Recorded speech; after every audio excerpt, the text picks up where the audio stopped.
Maharashtra superfast news चॅनलमध्ये आपले सहर्ष स्वागत आहे। खास सत्याची थार लेखणीची महाराष्ट्रातील ताज्या आणि वेगवान बातम्या पाहण्यासाठी आपल्या हक्काचे चॅनल शेअर करा, लाईक करा आणि सबस्क्राईब करा। धन्यवाद।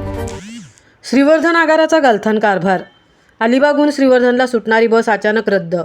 परिवहन मंत्री प्रताप सरनाईक लक्ष देतील का? श्रीवर्धन आगाराचा नेहमीच चालणारा गलथान कारभार आज समोर आला आहे। सकाळी सुटणारी श्रीवर्धन अलिबाग बस आज उशिरा सुटणार म्हणून प्रवाशांना सांगितलं गेलं।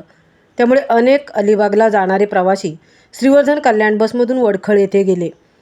परंतु श्रीवर्धन अलिबाग बस उशिरा सुटल्यानंतर देखील दुपारी 4 वाजता अलिबाग ते श्रीवर्धन या प्रवासासाठी सुटणार होती।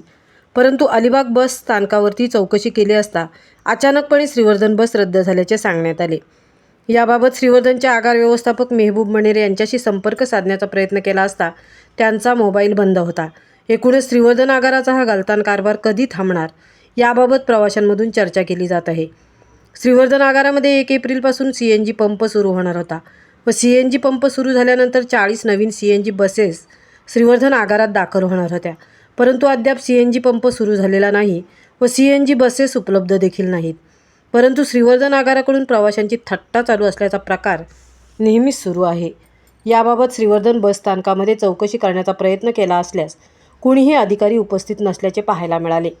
म्हणजे राज्य परिवहन मंडळ वाऱ्यावर सोडले आहे का, हा प्रश्न उपस्थित होतो।